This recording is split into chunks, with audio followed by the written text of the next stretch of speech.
आज हम लोगों का जो है क्लास थर्ड होगा। मॉडर्न हिस्ट्री का आज क्लास 3 है। पढ़ रहे थे हम लोग लेटर मुगल्स। तो सबसे पहले आज हम लोग लास्ट क्लास से थोड़ा रिवाइज करना चालू करते हैं, एक दो स्लाइड। इसमें हम लोग देखेंगे कि कैसे प्रिंसली राज्यों का उदय हुआ था, प्रिंसली स्टेट्स। तो ऐसा क्यों हुआ प्रिंसली राज्यों का? जब तक मान के चलते हैं, जब तक सेंटर में कोई गवर्नमेंट है और वो कमज़ोर ना हो, तब तक छोटा छोटा राजवाड़ा कहाँ से उदय करेगा? तो जब मुगल का कमज़ोर होता, मुगल वीक होता है 1707 के बाद, तो प्रिंसली स्टेट का उदय होना चालू हो जाता है। तो 1707 के बाद मुगल कमज़ोर हो गया था और 18वीं शताब्दी में राजनीतिक विघटन हुआ, यानी कि पॉलिटिकल फ्रेगमेंटेशन हुआ, टूटने लगा।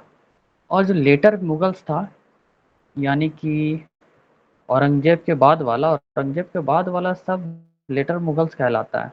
तो वो कमज़ोर हुआ करता था।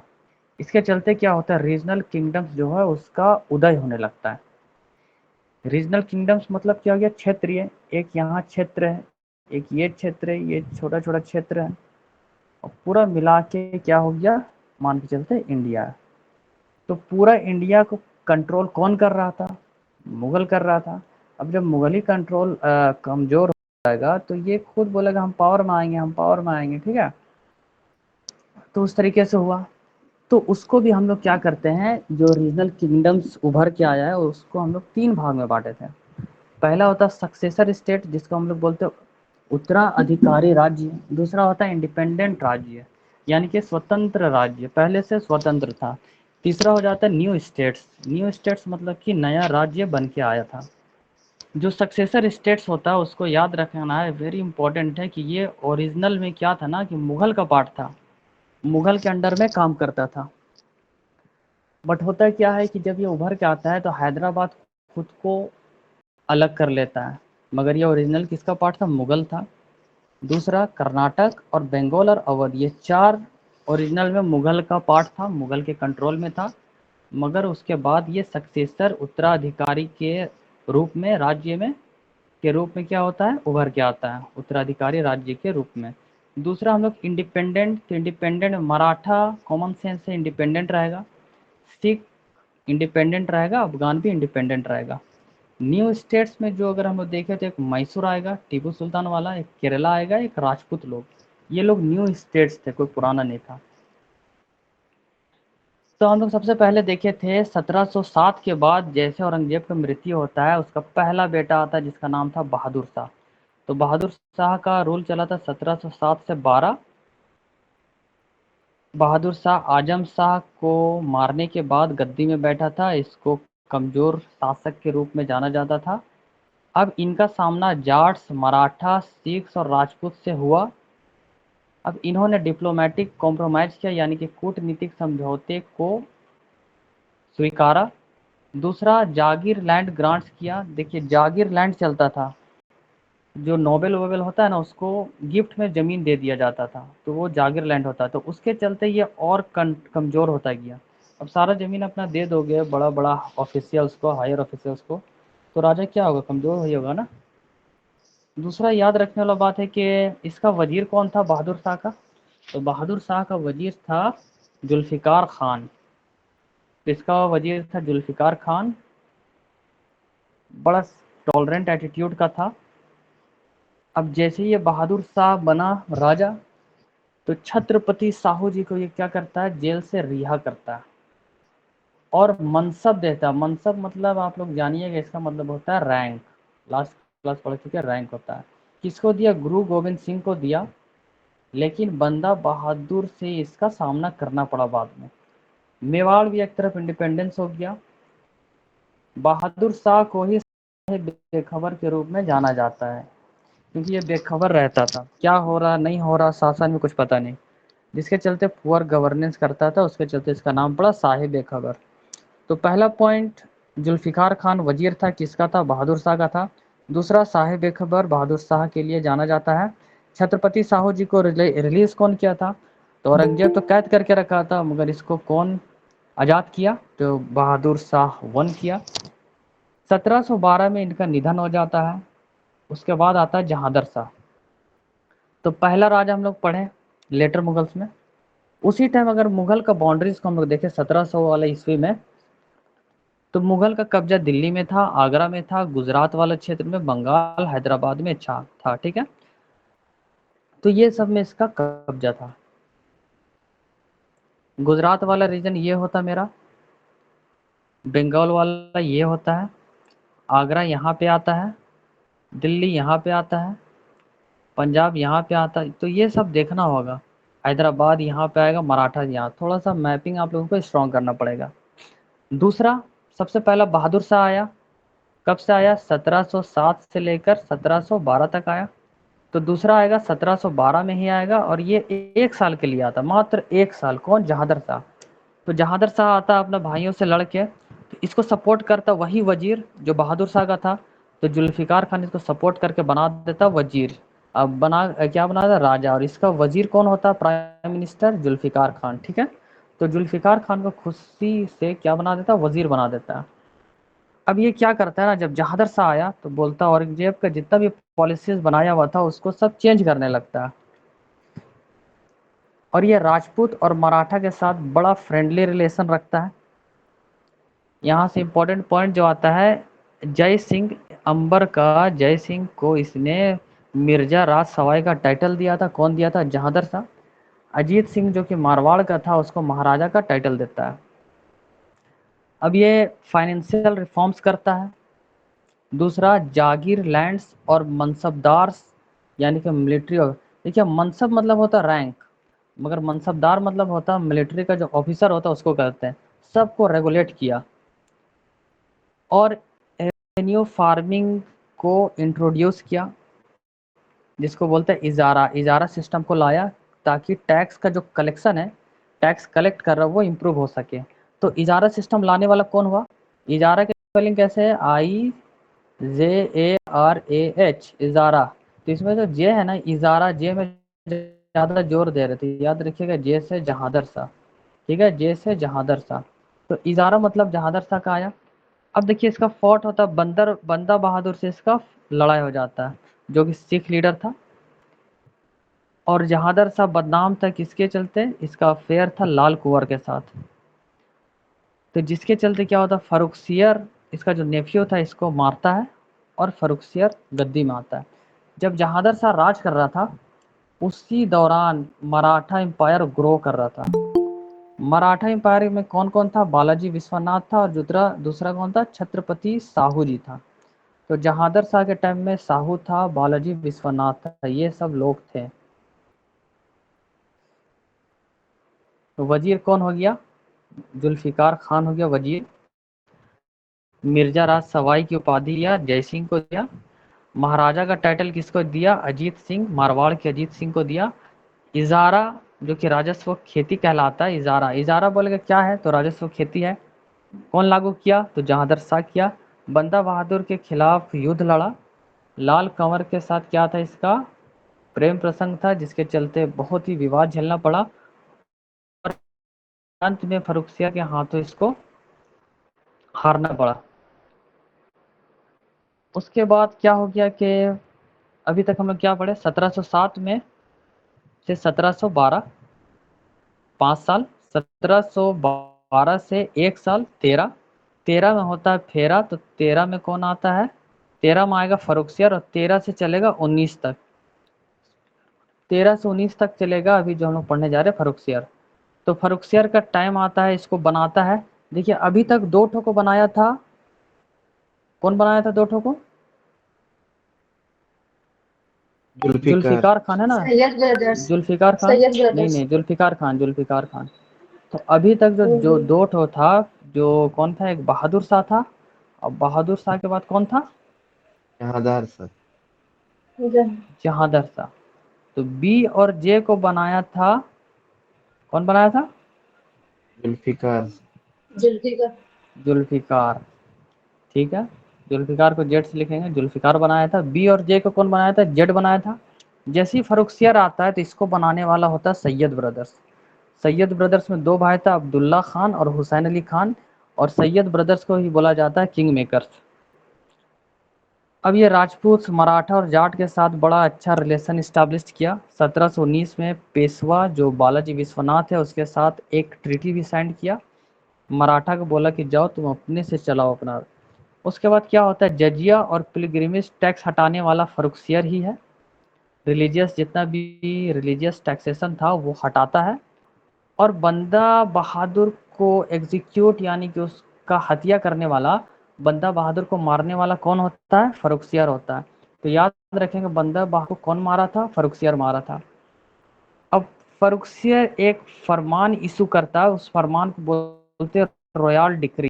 याद रखेंगे रॉयल डिक्री एक फरमान है जो कि इशू किया था ईस्ट इंडिया कंपनी को। कौन किया था, फर्रुखसियर। फर्रुखसियर। फरमान जारी करता है जिसका नाम होता है royal decree, east India company को देता है कि जाओ तुम ट्रेड करो। अब इसको मारने और फर्रुखसियर को बनाया कौन, सैयद ब्रदर्स। मगर इसको मारने वाला भी कौन होता, सैयद ब्रदर्स 1719 में। अब फर्रुखसियर ऐसे क्या हुआ था कि फर्रुखसियर जो है पूरा मनसब अपना दस्तक दे देता है, फरमान जारी करता है। तो हिंदी में हम लोग देखेंगे सैयद ब्रदर्स है। सैयद ब्रदर्स में आता अब्दुल्ला खान और हुसैन अली खान आता है। इसकी मदद से सिंहासन में बैठा था, कौन बैठा था भैया, फर्रुखसियर बैठा था। अब्दुल्ला खान को वजीर बनाया जाता है, यहाँ से भी क्वेश्चन आता है। अब्दुल्ला खान को वजीर बनाया जाता है और हुसैन अली खान को मीर बख्शी बनाया जाता है। और राजपूत मराठा जाट से बहुत अच्छा फ्रेंडली रिलेशन भी रखा था। 1719 में पेशवा बालाजी विश्वनाथ के साथ संधि भी होता है जिसमें मराठा का प्रभाव बढ़ता है। जजिया और तीर्थकर यानी जितना भी रिलीजियस टैक्स था उसको हटा देता है। बंदा बहादुर जो कि सिख का नेता था उसको मृत्यु दंड दिया जाता है। ईस्ट इंडिया कंपनी को फरमान जारी करता है व्यापार को बढ़ावा देने के लिए, और व्यापारिक विशेष अधिकार दिया जाता है भारत में कि जाइए आप जितना बंगाल में करिए बिना टैक्स के। सैयद ब्रदर्स से विवाद बढ़ता, कुछ झड़प हो जाता है जिसके चलते क्या होता है, सैयद ब्रदर्स ही फर्रुखसियर को मारता है 1719 में। ठीक है। अब ऐसा क्या हुआ था कि फर्रुखसियर जो है ब्रिटिश को ईस्ट इंडिया कंपनी को इतना बड़ा मनसब दे देता है, इतना बड़ा क्या हो जाता है, फरमान जारी करता है। तो हुआ ये था फर्रुखसियर एक दिन पड़ता है बीमार, फर्रुखसियर उसको जरूरी था, चाहिए होता मेडिकल ट्रीटमेंट। तो ब्रिटिश ऑफिसर्स को पता चलता और ब्रिटिश को चाहिए था मुगल को पोटना, मुगल का दिल जीतना। तो वो जाता है फर्रुखसियर के पास।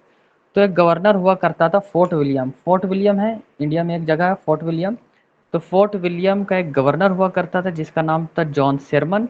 जॉन शेरमन एक डॉक्टर के साथ आता है, डॉक्टर विलियम हैमिल्टन नाम का डॉक्टर को साथ में लाता है और फर्रुखसियर को ट्रीटमेंट देता है। फर्रुखसियर का बचने का चांस बहुत कम था। हकीम और जितना भी इलाज कर रहा था घरेलू उपचार, तो उन लोग इसको हाथ खड़ा कर दिया था कि बचा नहीं पाएंगे। लेकिन जैसे ही ब्रिटिश वालों को पता चलता है तो ये डॉक्टर के साथ आता है और डॉक्टर विलियम हैमिल्टन के साथ क्या होता है, इसको ठीक कर देता है। ठीक कर दिया तो फर्रुखसियर पूरा खुश हो गया। 1717 की बात है, याद रखना 1717 में ये एक फरमान जारी करता है, फरमान जारी करता है ईस्ट इंडिया कंपनी को कि जाओ अब तुम लोग एक दस्तक ले लो। पर दस्तक यानी परमिट। दस्तक में क्या होता है ना, दस्तक बहुत खतरनाक चीज़ है, इसमें राजा का जो है सिग्नेचर हुआ करता था, राजा का साइन हुआ करता है। कौन राजा का साइन होगा भैया, तो फर्रुखसियर का साइन होगा। अब उस साइन को यूज कौन कर रहा है, तो साइन को यूज कर रहा है ईस्ट इंडिया कंपनी। पहला काम क्या किया, इसको दस्तक दे दिया, ये हुआ इसका पहला काम। दूसरा काम बोला कि कॉइन बनाओ, आप अब अपना कॉइन बनाओ। अब देखिए इंडिया में इंडिया का कॉइन बन रहा गांधी जी वाला। अब यहाँ पे कोई दूसरा कंपनी आएगा, मान लीजिए ईस्ट इंडिया कंपनी आ गया और वो भी अपना भी सिक्का चलाने लगा, तो काम करेगा क्या। मान लीजिए यहाँ डॉलर भी चलने लगा तो दो ठो सिक्का काम कर पाएगा, इंडिया को नुकसान होगा कि नहीं। तो क्या किया फर्रुखसियर, तो इसको बोल दिया था जाओ कॉइन बनाओ। तो कॉइन में होता है क्या, ये मेरा कॉइन है, तो एक तरफ जो है मुगल में एक तरफ राजा का चित्र होता था, ठीक है, एक तरफ क्या होता था, राजा का चित्र होता था। तो अब ये क्या करने लगे ईस्ट इंडिया कंपनी, एक तरफ राजा का चित्र बनाता था मुगल का, तो दूसरा तरफ अपना ईस्ट इंडिया कंपनी का चित्र बनाता था। तो ये बहुत इफ़ेक्ट पड़ा। और तीसरा काम क्या किया, फोर्टिफिकेशन किया, मतलब कि किला बनवाने लगा। किला बनाने का मतलब होता है कि आप स्ट्रांग होने होते होते जा रहे हैं, स्ट्रांग होना, आपका एक बेस मजबूत हो जाता है। तो ये फरमान जो जारी किया, इससे सबसे ज़्यादा इफ़ेक्ट पड़ा बंगाल को, क्योंकि बंगाल में ही किया था, बंगाल में ही यहाँ पे क्या किया था, फरमान जारी किया था।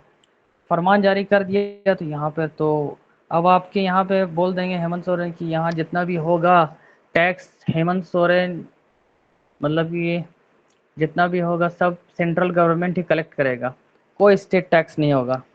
तो हेमंत सोरेन तो गड़बड़ा जाएगा ना।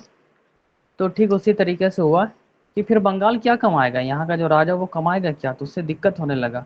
तो बंगाल के राजा और बंगाल के जिसको नवाब बोलते हैं और ईस्ट इंडिया कंपनी में कॉन्फ्लिक्ट हो गया, लड़ाई झगड़ा हो गया। अब उस समय जब फरमान जारी हुआ था तो उस टाइम क्या था, उसका नवाब था बंगाल का, नवाब मुर्शिद कुली खान।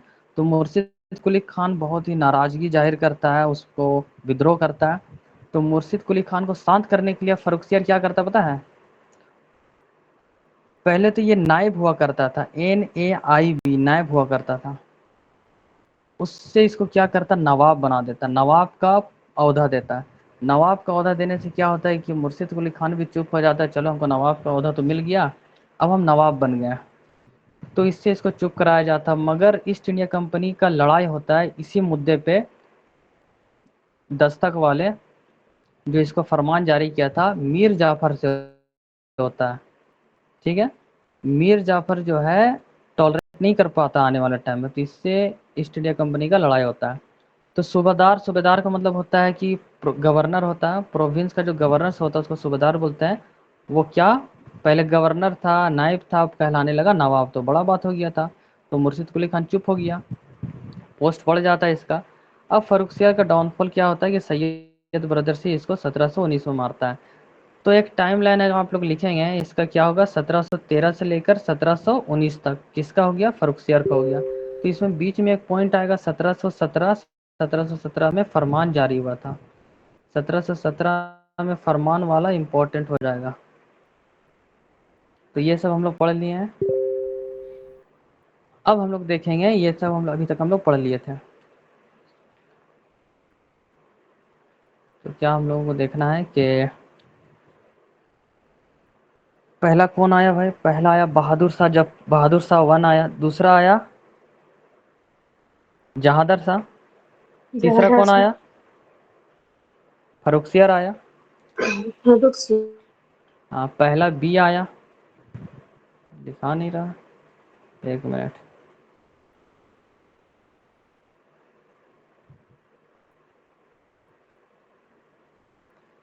एक मिनट वेट करेंगे। ठीक है, अब क्लियर है। तो हम लोग क्या देख रहे थे, हाइलाइटर यूज करेंगे। और तो देखिएगा, हम लोग अब इसके बाद पढ़ने जा रहे हैं। पहला हम लोग देखें बहादुर शाह, दूसरा देखें जहादर शाह, तीसरा देखें फर्रुखसियार। उसके बाद BJF के बाद आएगा रफ़ीउस दरजात। तो रफ़ीउस दरजात को लाने वाला था सैयद ब्रदर्स। सैयद ब्रदर्स क्या कहलाता है, किंग मेकर कहलाता स्क्रीन है। नहीं आ रहा सर। अच्छा, स्क्रीन नहीं आ रहा,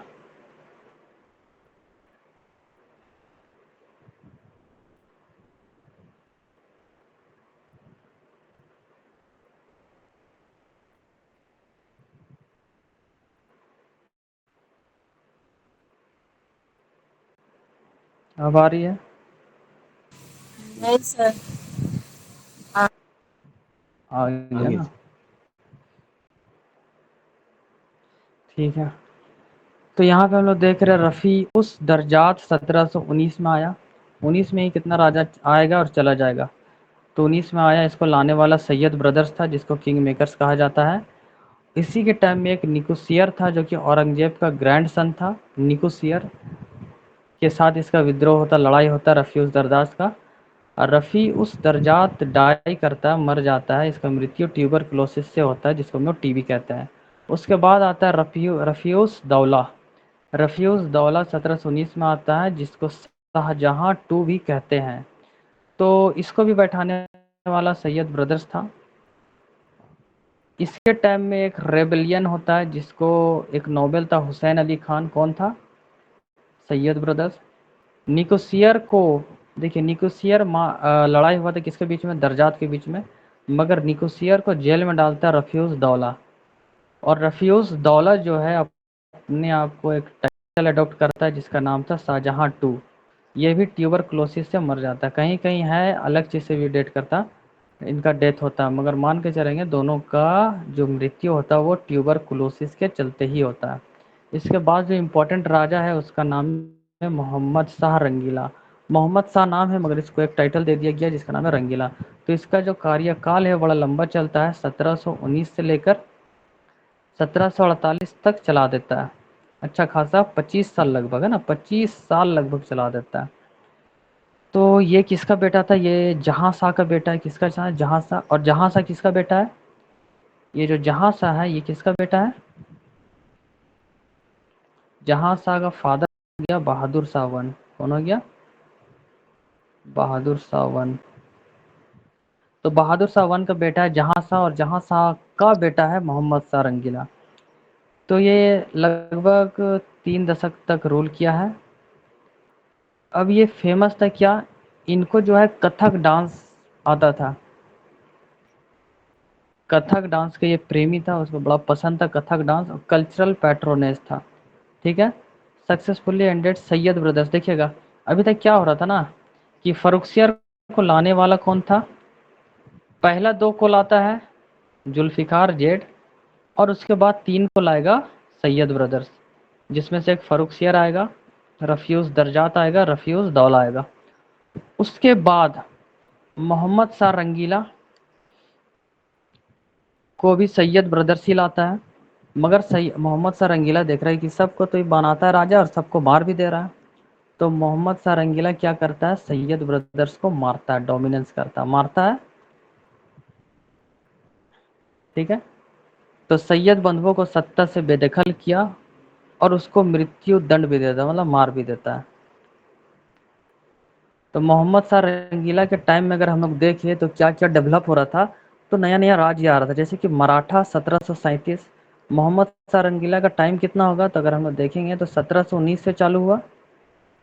ठीक है, 19 से, और 25 साल ये राज करता रंगीला, 25 साल, मतलब कि 1700 कितना चलेगा, कितना है, 1700 कितना होगा, 44 है, 48 है, 1748, 28 25 है, कितना साल ये राज किया यहाँ से देखेंगे तो हम लोग, यहाँ से हो गया 20, 28, 29 साल हो गया ना, 29 साल राज किया। मान के चलिए 30 साल, 25 ने 30 साल, इसीलिए 3 डेकेड्स बोल रहा है। तो मराठा इसी वक्त में, इसी दौरान पड़ता है 1737 का काल, इसमें बाजीराव वन था। कौन था, बाजीराव वन था। अगर इसी दौरान हम लोग बंगाल की तरफ नज़र डालें, जब मोहम्मद शाह रंगीला राज कर रहा था, तो एक तरफ मराठा में तो बाजीराव वन था, बंगाल में था मुर्शिद कुली खान, अवध की तरफ बात करें तो सादत खान था, और हैदराबाद में निज़ामुल मुल्क था। सब मोहम्मद शाह रंगीला के कंटेम्प्ररी था। तो अगर क्वेश्चन पूछा जाए कि मोहम्मद शाह के टाइम में अवध में किसका राज था, तो सादत खान का था। तो मोहम्मद शाह रंगीला तो रंगीला था मगर बड़ा सादा था, ऐसे याद रखें। तो सादत खान, निज़ामुल मुल्क भी था, मुर्शिद कुली खान, बाजीराव वन था। इनके दौरान एक आक्रमण होता है जिसको बोलते हैं नादिर शाह का आक्रमण, 1740 के आसपास। ठीक है ना, इन्वेजन ऑफ नादिर शाह अगर देखें तो 1739 के बाद इंडिया में एक आक्रमण होता है जो कि पेशावर से होते हुए लाहौर, लाहौर से होते हुए करनाल होता है। नादिर शाह इंटर करता है, भैया कहाँ इंटर किया, खैबर पास से। ये मेरा अफगानिस्तान है, ये मेरा पाकिस्तान है, तो ये वाला जो पास है इसको हम लोग बोलते हैं खैबर पास। तो यहाँ से इंटर किया, इंटर करने के बाद खैबर पास से पेशावर होते हुए, लाहौर होते हुए ये दिल्ली की तरफ आता है। तो खैबर पास से इंटर किया, खैबर के पास से उसके बाद आता है ये पेशावर, पेशावर के बाद आता है लाहौर, और लाहौर के बाद आता है करनाल, करनाल की लड़ाई होती है, उसके बाद दिल्ली आता है। तो रंगीला जो है, रंगीला मोहम्मद शाह रंगीला को हराया जाता है, 25 करोड़ पेड करना पड़ता है, 25 करोड़ जमा करना पड़ता है। किसको, मोहम्मद शाह रंगीला देता है नादिर शाह को। तो नादिर शाह और मोहम्मद शाह रंगीला के बीच में एक लड़ाई होता है 1739 में, जिसको बोलते हैं battle of Karnal. Mughal army किसके अंडर में था? मोहम्मद शाह के अंदर में। हारता है, बहुत बुरी तरीके से हारता है, और नादिर शाह कैप्चर कर लेता है दिल्ली को कब्जा में कर लेता है, और इसका जो टेरिटरीज है उसको वो ले जाता है, उसको कैप्चर कर लेता है। Massacre and looting on mass level होता है। मैसेकर मतलब होता है हत्याकांड। ये जो मैसेकर है ना, इसका मतलब क्या हो जाता है? हत्याकांड। तो एक हत्याकांड होता है और लूट मचा देता है। तो दिल्ली में क्या होता है, बहुत भारी हत्याकांड चलता है नादिर शाह। तो नादिर शाह हजारों हजार पीपल को एक दिन में मार देता है, सिंगल डे में 1000 पीपल मार देता है, हजारों हजार पीपल, और बहुत लूट भी मचा देता है। मुगल का जितना वेल्थ होता है उसको नादिर शाह जो है लूट के ले जाता है। उसमें लूटे जाने वाले में जिसमें एक कोहिनूर का डायमंड भी लेके जाता है और पीकॉक का थ्रोन भी लेकर जाता है। कोहिनूर का डायमंड और जो पीकॉक का थ्रोन होता है, तो पीकॉक का जो थ्रोन होता है मोर वाला, उसको बोलते हैं मुगल रॉयलिटी। वो सिंबल था मुगल रॉयलिटी का, वो एक सिंबल, तो उसको भी ले जाता। कहाँ ले जाता? पर्सिया ले जाता है। इसके टेम्पररी क्या हो रहा था? कंटेम्पररी ब्रिटिश वर्सेस फ्रेंच का लड़ाई चल रहा था। यहाँ पे मोहम्मद शाह रंगीला लड़ रहा है, वहाँ पे क्या है, नादिर शाह के साथ लड़ाई कर रहा है, और इधर ब्रिटिश फ्रेंच का अलग लड़ाई चल रहा है। तो ये कैसे इंटर किया था वो देखिए हम लोग, खैबर पास है, खैबर पास से इंटर किया था। तो ये सब हम लोग देख लिए। एनसीईआरटी में दिया हुआ है, नादिर शाह का अटैक दिया है कि दिल्ली में कैसे अटैक करता है। तो यहाँ पे हम लोग जो इम्पोर्टेंट पॉइंट पढ़ेंगे, तो 60 लाख यानी कि 60 लाख रुपया और कुछ हजार सोने के सिक्के, लगभग 1 करोड़ रुपये का सोने का सामान। तो 60 लाख रुपया लूटा, दूसरा कुछ हजार सोने का सिक्का भी लूटा, उसके बाद 1 करोड़ रुपया का लगभग सामान लूट के ले गया, लगभग 50 करोड़ रुपया का जवाहरात ज्वेलरी 50 करोड़ का लूट के चल गया। उसमें शामिल था मोर का सिंहासन भी लूट के चला गया। तो ये एनसीईआरटी का पॉइंट है, क्वेश्चन आना तो आए, यहाँ से आएगा तो तय है, ठीक है, इंपॉर्टेंट हो जाता है। मोहम्मद शाह के बाद तुरंत याद रखना कि कोई शाह ही आएगा, तो कौन आएगा? अहमद शाह आएगा। मोहम्मद शाह के बाद आता है अहमद शाह। 1748 में उसका खत्म होता है, तो 1748 में इसका चालू होता है, और 1757 तक चलता है। तो कुल मिला के इसका चला 9 साल।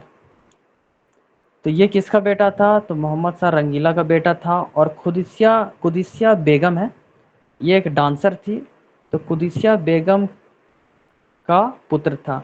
तो रंगीला की वाइफ कौन हुई? कुदिसिया बेगम। कुदिसिया बेगम कौन थी? एक डांसर थी।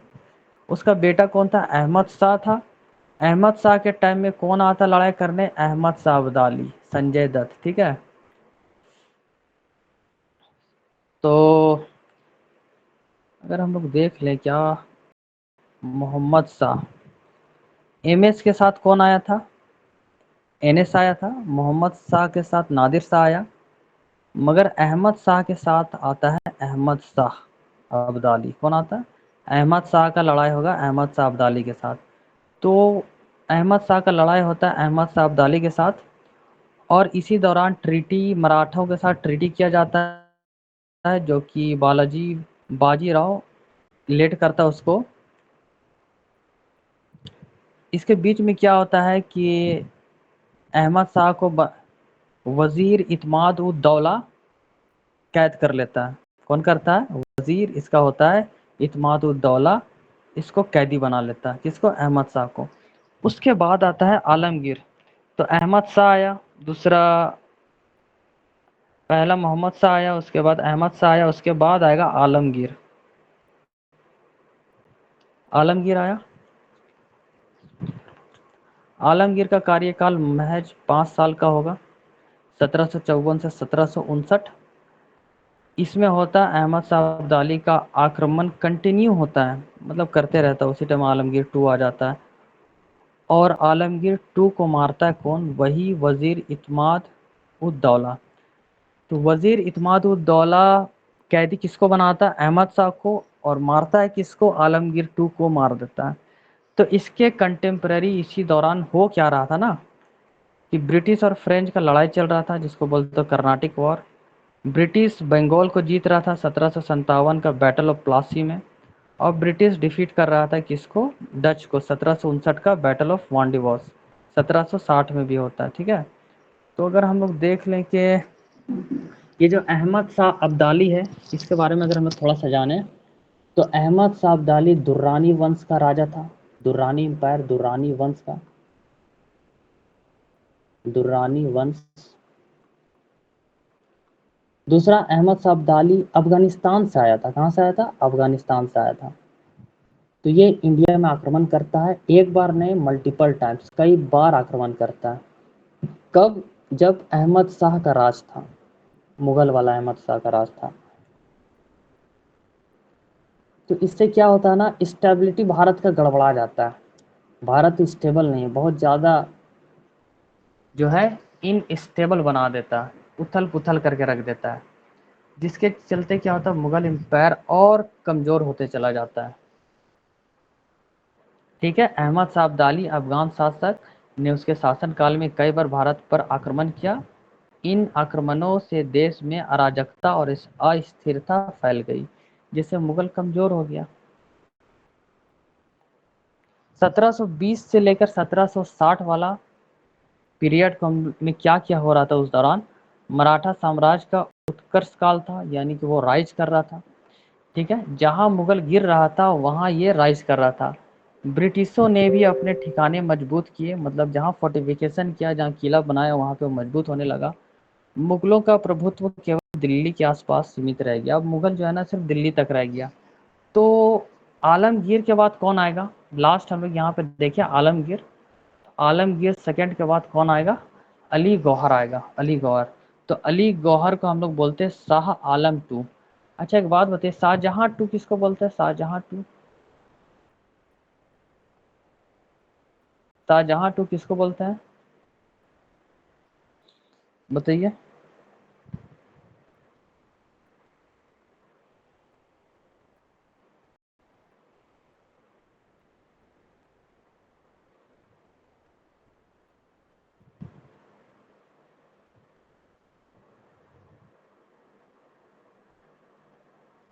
रफीउद्दौला। रफीउस दौला। तो जो रफीउस दौला था, इसको क्या टाइटल दिया था? इसको adopted title of Shahjahan two, है ना। शाहजहां, शाहजहां के पास बहुत दौलत था, यानी कि दौला वाला पार्ट करेगा, ठीक है। तो दौला को शाहजहां टू का टाइटल दिया गया था।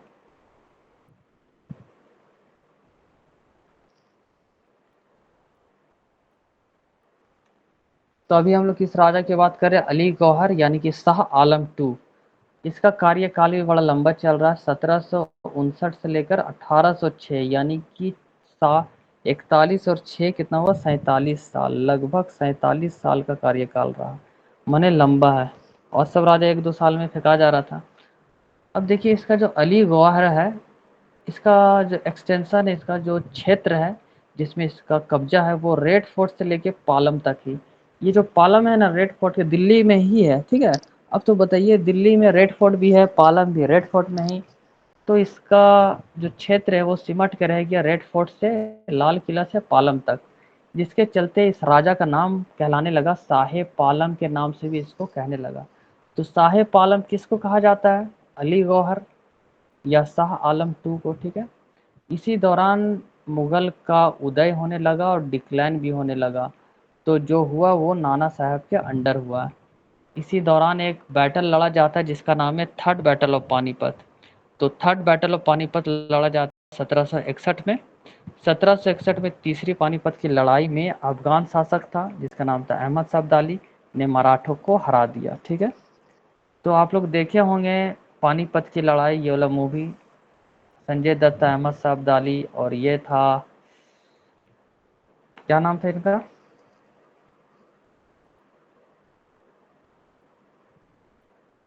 क्या नाम था जी? मूवी देखे हैं? नहीं देखा। नाम हम भूल रहे हैं। तो ये हो गया मराठा। एक तरफ कौन हो गया? एक तरफ हो गया दुर्रानी वंश का शासक जो कि अहमद शाह अब्दाली है, अफगानिस्तान से आया था। दूसरा तरफ मराठा था।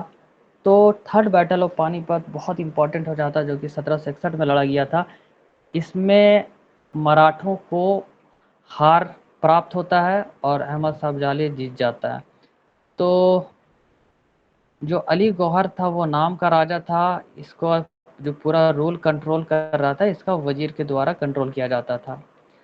अब अली गौहर ये भाग के जाता है रेफ्यूजी लेने शाह सुजाऊ दौला के पास। तो जब इतना भयानक अटैक होता है क्या होता है, ये डर के मारे भाग जाता है अवध। अवध जाता है और अवध में जाने के बाद सुजा उद दौला को बोलता है कि मुझे शरण दो। तो वहाँ पे रेफ्यूजी लेता है। उसके बाद एट लास्ट क्या होता है, 1771 में ये वापस दिल्ली की तरफ आ जाता है, वापस दिल्ली रिटर्न हो जाता है। अब देखिए जब अली गौहर राज कर रहा था उस समय क्या क्या चल रहा था, कॉन्टेम्प्ररी तो याद रखना होगा। उस समय एंड ऑफ कर्नाटिक वॉर्स हो रहा था, कर्नाटिक वॉर खत्म हो रहा था और ब्रिटिश कर्नाटिक वॉर चल रहा था ब्रिटिश और फ्रेंच के बीच में।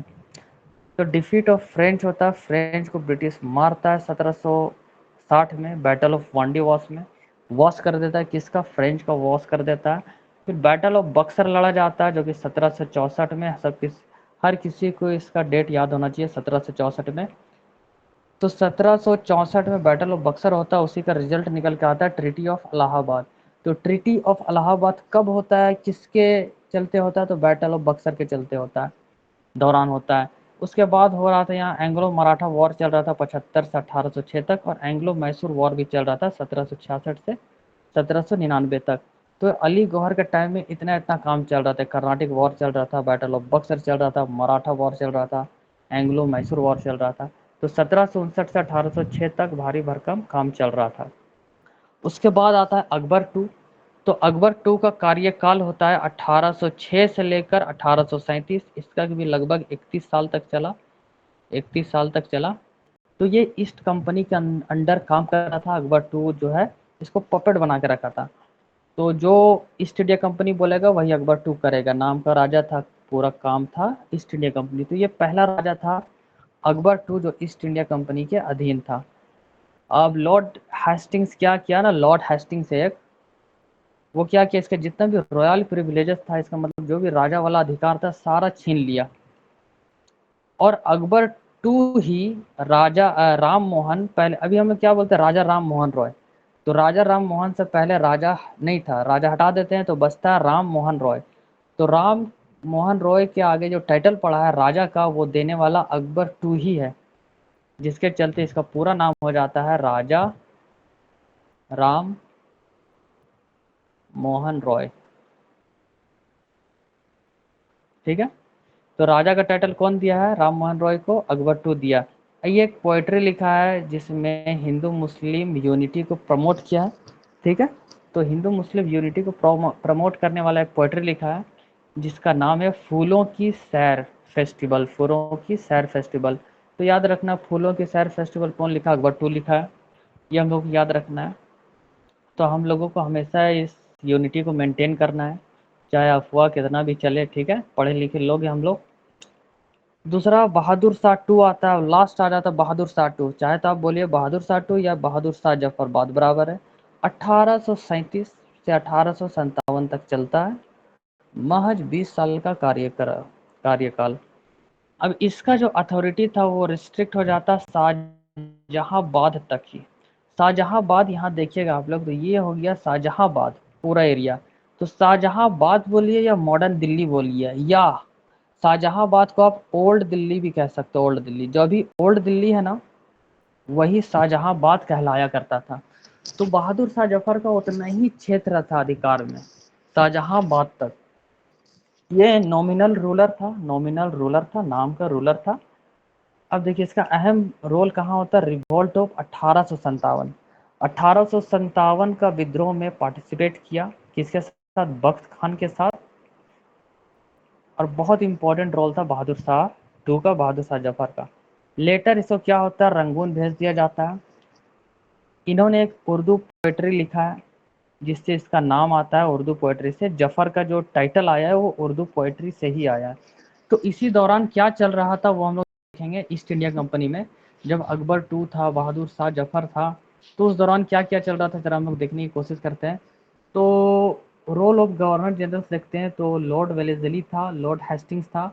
हम लोग अलग से पूरा गवर्नर जनरल, वाइस रॉय सब हम लोग पढ़ेंगे। चार्टर एक्ट 1813 आता है, थर्ड एंग्लो मराठा वॉर होता है, एंग्लो नेपाल वॉर होता है, एंग्लो बर्मा वॉर होता है, चार्टर एक्ट ऑफ 1833 आता है। ये जो हम लोग चार्टर आने वाले टाइम में पढ़ेंगे ना, बड़ा इंपॉर्टेंट है। एंग्लो अफगान वॉर चलता है, एनेक्शन ऑफ सिंध होता है, एंग्लो पंजाब वॉर होता है। लॉर्ड डलहौजी का जो रूल है ये बहुत इंपॉर्टेंट है, लॉर्ड डलहौजी।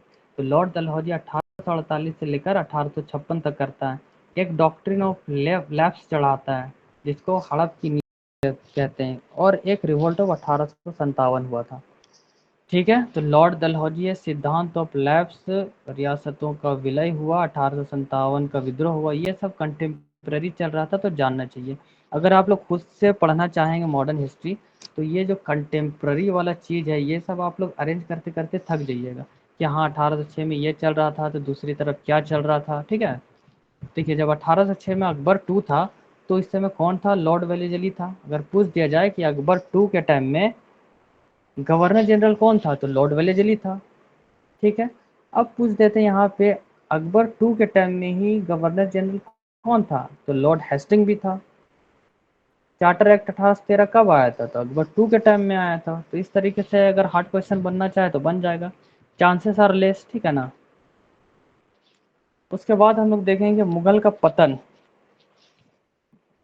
तो मुगल का पतन देखेंगे हम लोग कि मुगल का डिक्लाइन कैसे होता है। तो मुगल का डिक्लाइन देखने के लिए ऐसा करते हैं कि हम लोग इसको कल कंटिन्यू करेंगे। ठीक है, अब यहाँ जो हम लोग पढ़ रहे हैं डिक्लाइन ऑफ मुगल, ये कब हम लोग के लिए इम्पोर्टेंट होगा, ये हम लोगों के लिए तब इम्पोर्टेंट होगा जब मेंस की आंसर राइटिंग करेंगे। ठीक है, तो वहाँ पे ये इम्पोर्टेंट हो जाता है। तो इसको हम लोग कल करेंगे। आज की क्लास हम लोग यहीं तक रखते हैं, या करके नहीं ख़त्म कर देते हैं। तो डिक्लाइन ऑफ द मुगल हम लोग पढ़ेंगे। तो मुगल का डिक्लाइन होता है और आउटकम होता है, क्या उसका आउटकम निकलता है। तो सबसे पहले अगर हम लोग देखेंगे तो होता है इंटरनल रीजन्स।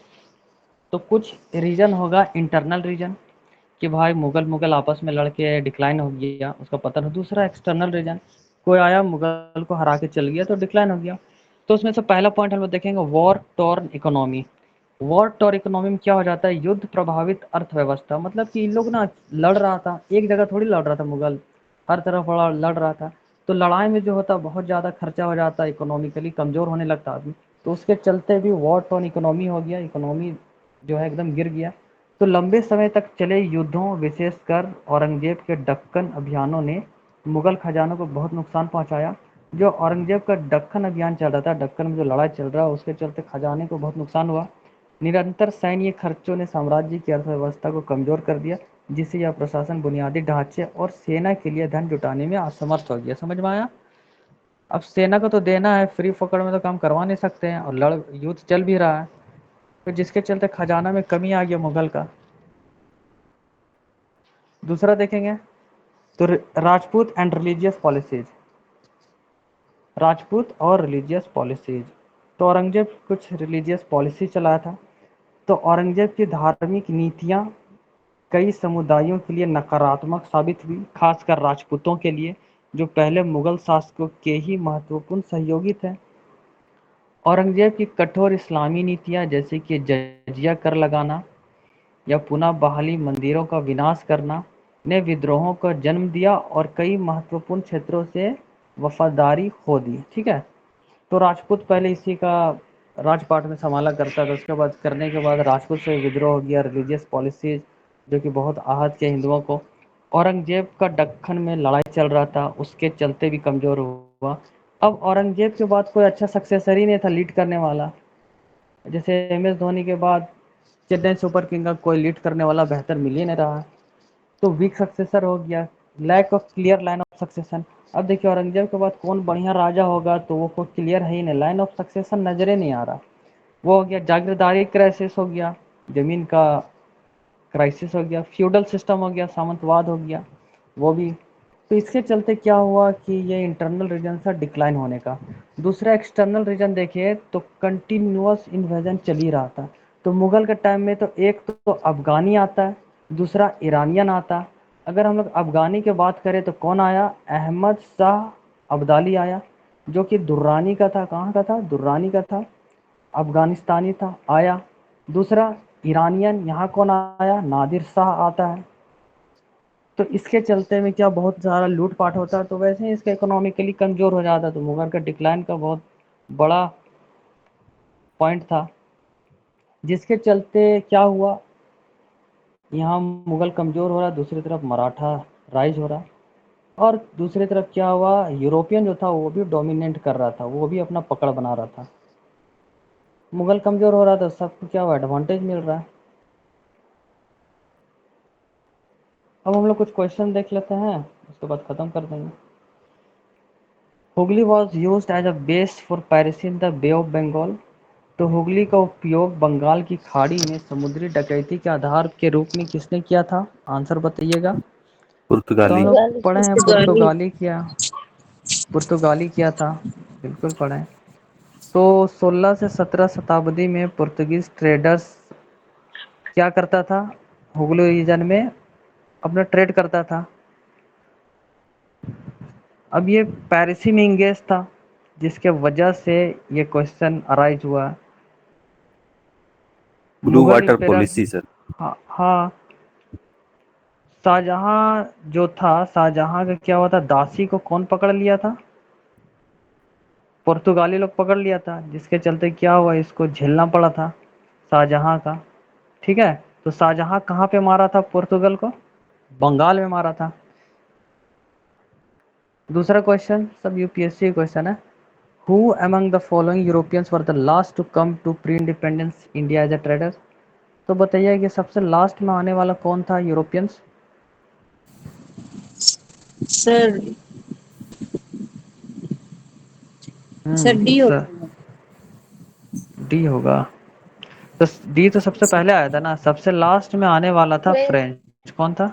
फ्रेंच था फ्रेंच था। फ्रेंच। तो फ्रेंच। सबसे लास्ट में आने वाला फ्रेंच था। पीडीएफ देखिए, आप लोग पीडीएफ डाउनलोड करते हैं ना, तो पीडीएफ डाउनलोड करने से पहले एफ के आगे बी लगा दें, ठीक है ना।